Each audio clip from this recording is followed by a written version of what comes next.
सरकारी कर्मचारियों और पेंशनर्स के लिए एक बड़ी खबर है। आयोग में नई नियुक्ति समेत 3 बड़े अपडेट्स आए हैं। नमस्कार, न्यूज़ 18 का डिजिटल प्लेटफॉर्म आप देख रहे हैं और मैं हूं रितु सिंह।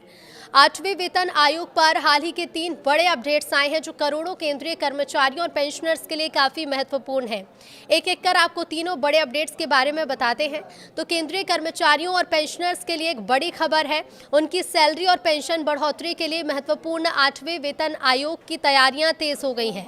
प्रधानमंत्री नरेंद्र मोदी की अगुवाई वाली सरकार ने 8वें वेतन आयोग में डायरेक्टर के तौर पर एक और महत्वपूर्ण नियुक्ति की है। केंद्रीय कैबिनेट की नियुक्ति समिति ने इसे मंजूरी दे दी है। इससे केंद्रीय कर्मियों के लिए सैलरी बढ़ोतरी और पेंशनर्स के लिए पेंशन बढ़ोतरी का काम तेजी से होने की उम्मीद है। सैलरी और पेंशन कितनी बढ़ाई जाए इसे लेकर आप भी सुझाव दे सकते हैं। केंद्रीय कर्मचारियों के लिए महत्वपूर्ण 8वें वेतन आयोग में मोदी सरकार ने डायरेक्टर की नियुक्ति कर दी है। कार्मिक और प्रशिक्षण विभाग के ऑफिस मेमोरेंडम के मुताबिक भारतीय रेलवे लेखा सेवा के अधिकारी कृष्णा वीआर को विभागीय प्रतिनियुक्ति पर 8वें केंद्रीय वेतन आयोग के निदेशक के रूप में चुना गया है। नियुक्ति को लेकर एसीसी ने मंजूरी दे दी है। ये पद वित्त मंत्रालय के व्यय विभाग के तहत केंद्रीय स्टाफिंग स्कीम के माध्यम से भरा गया, जिसमें कहा गया है कि कृष्णा वीआर की प्रतिनियुक्ति अवधि अगले आदेश तक या 17 सितंबर 2029 तक रहेगी। यानी कि ये स्पष्ट है कि अब केंद्रीय कर्मियों के वेतन निर्धारण में गति आएगी। दूसरा बड़ा अपडेट ये है कि सैलरी पेंशन पर सरकार ने सुझाव मांगे हैं।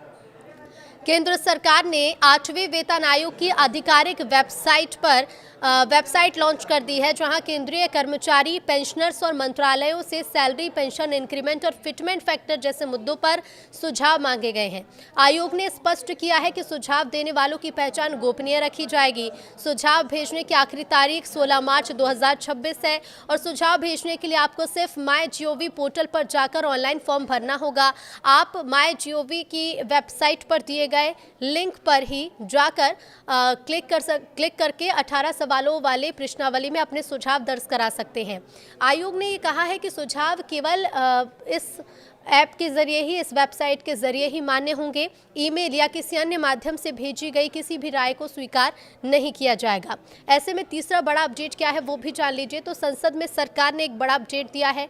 8वें वेतन आयोग पर हाल ही में सरकार ने संसद में बड़ा अपडेट दिया। वित्त राज्य मंत्री पंकज चौधरी ने संसद में आयोग के गठन से लेकर समीक्षा के विषयों के बारे में भी तस्वीर साफ की। उन्होंने बताया कि आयोग के गठन की अधिसूचना 3 नवंबर 2025 को जारी कर दी गई थी। आयोग को अपनी रिपोर्ट तैयार करने के लिए 1.5 साल का वक्त दिया गया है। इस समय सीमा के अनुसार आयोग की सिफारिशें साल 2027 तक आने की संभावना है। हालांकि 1 जनवरी 2026 से एरियर जोड़कर दिया जा सकता है।